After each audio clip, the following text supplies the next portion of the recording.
Hello, I hope you're having an amazing day today. So today I thought it would be fun for me to do my quick review of the finale of the Tom Moldvay trilogy for you folks. This is before The Lost City from '82, the next year after the previous two that we did, the Isle of Dread that kicked him off with cover and with David Zeb Cook, my favorite authors, my favorite module of all time from '81, the previous year, and then the Castle Amber just by Tom Moldvay, and now before The Lost City from '82 the next year. All three of these are heavily influenced by pulp era stuff and such. So we'll be looking at this. Again, this is Tom Moldvay. Jim Holloway is doing the art of The Lost City. This is B4, so that tells you it's the fourth one in the basic series. So this is all about the first three levels of entry, and typically dungeon leveling. So you and the dungeon masters running it too can learn what that's like for both of you guys, right? And so forth. So the B in back of me stands for basic series and such. And so basically the idea here is that the basic are the basic rules, how you learn dungeon diving and delving here. And then it's levels 1 to 3, which is modules 4. And then your next level are 4 to name level by experts, and those will begin with X, and they're more about explorations and learning more spells, learning more top deck stuff, and that sort of thing. And Isle of Dread and Castle Amber were X's. Also, this talks about X2 because it was published afterwards. How you can incorporate those higher level things if you want to stay with here, because this can be a long section. It's divided in two halves: the upper half of the pyramid, and the lower half of the pyramid. And so it talks about that too, which I think is a lot of fun. And then that's what the E and the X's stand for. The C in back of me stands for companion. Those are name level and up, and then they basically will be about running kingdoms, running dynasties, and that sort of thing, leading armies into battle as a general, and that sort of thing. So you're like kind of leveling it up, your requirements and such.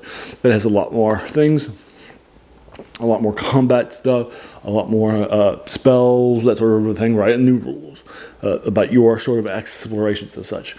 And so those will begin with a CM. Those will be all about that sort of thing. Then the last one is before the immortal is the M, and that is the master. That finishes you out. That takes you up to level 36.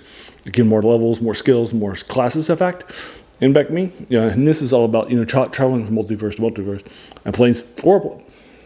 And then chasing down the path to immortality, which will basically turn you into sort of demigods, if you will.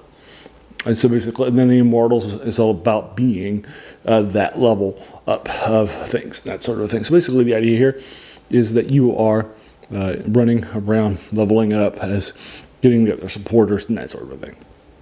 There's a lot of politics in the Immortal sets. Just a heads up, so you won't be surprised by that for you folks. All right, so my notes here are on 22-point font in 2 pages. So if you see me looking down and not giving you the eye contact you deserve, that's the reason why.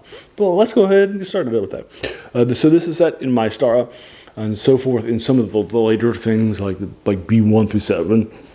In Search of Adventure puts it right near on a journey into Threshold. So it's set in a desert, and then as that desert, you are going to be coming across a sandstorm, and so fleeing for refuge, you're going to flee to a pyramid. And under this pyramid, you're going to find this lost city.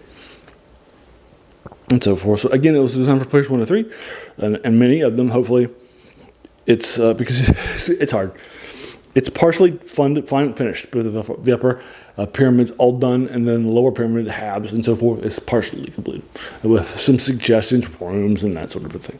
But it doesn't tell you the full story, and so forth. The upper pyramid is complete. So again, this lost city under a pyramid has been lost for generations. It's not been above the sea, and so forth in the desert. And it has a civilization of devolved and warring mask-wearing, costume-wearing factions of humanoids called, and I'm probably going to mispronounce this all up and down the block, but the Sidnicians, based on our city name, which is Tennessee. You will get caught up in their politics, you will get caught up in their dramas, you will get caught up in their stuff. It's got around 100 rooms. I said the ad is a larger one-eyed Cthulhian-looking monster called Zargon. Just as it's clearly inspired by Red Nails. This is Robert E. Howard's classic final swan song. It's a novella and so forth. It's also sort of him and Valeria are fleeing, and they flee into this lost step temple with a lot of things like this happen and such. So it's definitely clearly inspired by. I think that Tom Moldvay does a good job with evoking and evincing that Howard style of writing. It's definitely influenced by that from the pulp era. So its mood again is heavily nailed by Moldvay. Absolutely moody, detailed, well written. The characterizations of the various factions that are warring, how you can join them, all that stuff is great stuff. Love it lots. And it's the political drama. And here you can chances for you to be a charisma rather than a dumpstick. And right, I like it too. These folks have gone mad with the lost undergrounds, and they also are on drug induced stuff like that. Love it lots. And stupors. It's a classic, absolutely, from top to finish, and so forth. It's a 10 out of 10. It's the final again of the pulp emotion. The Lost Isle, the Isle of Dread, rather the first one for you folks that we talked about is from X1. Is based. It's influenced by the Lost World concepts of like. Because it's got dinosaurs and that sort of thing right now, and tribes people too. It's clearly based on The Lost World by Arthur Conan Doyle. I'm sorry, Sir Arthur Conan Doyle. And then also it has in it a group of people that are more. That was and the King Kong take on it too. So it's clearly evinced by both of those things. Does a great job above it. And then Castle Amber is based on the Clark Ashton Smith Renoir stories that set in medieval France with a sort of a sword sorcerer style interpretation of it, and that sort of thing. Does great. And his characterizations of all three of them are great. Now, I think Castle Amber is a little more random at times, so it's less of a, I give the first one a 10 to, and then Castle Amber an 8 to, but this one's a definite 10 out of 10 level. It's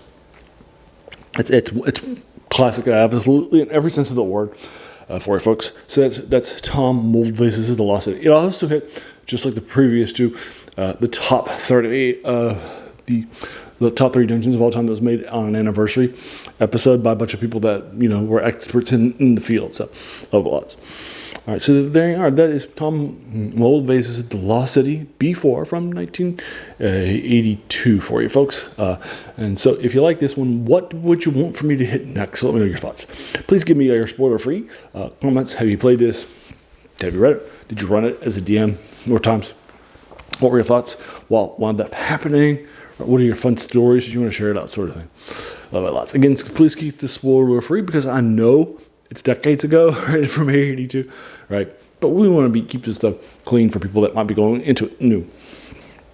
Might not have ever played The Lost City and such, so I want to give them and so forth. So please just keep your comments spoiler-free for those folks. Thanks. And then again,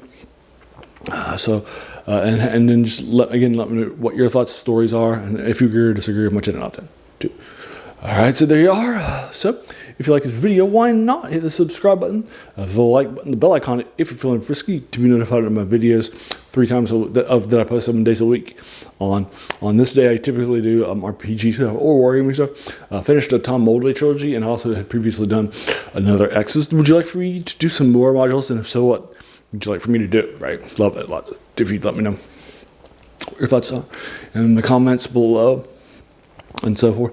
I could go back to some earlier Bs. Did B1, B2, B3, right before this, that sort of thing. Or I can do all this stuff. Absolutely happy to do it. I can do some things outside of the back band. D&D I could do, some of my other favorites too.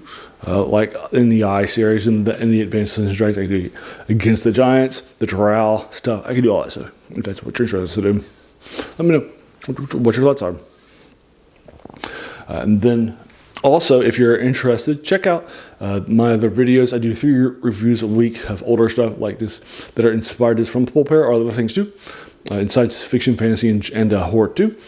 I do three dates a week. Also on Wednesday, I dedicate to video game reviews, and then also on Friday I do movie top 10s, and on Saturday I dedicate to the lost serials that tell the genres that used to be told heavily in movies and theaters, to movie serials, and then TV serials. So I like to do a review of those too, because those are all forgotten classics, and I think heavily influence us and that sort of thing. All right, so that's please let me know what your thoughts are in those things too, and check those out too while you're here.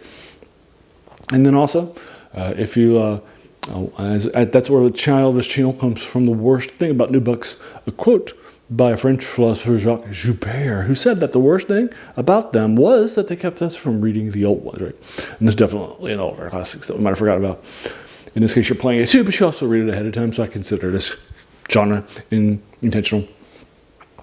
And then also, I want to thank you so very, very much for taking some time out of your day and investing and watching my videos, right? Because we all have so many things that are happening in our lives, and we're pulled in so many different directions. So the fact that you spend this time with me, that's incredibly humbling. And so I appreciate it so very, very much. So thanks again, and have an amazing day.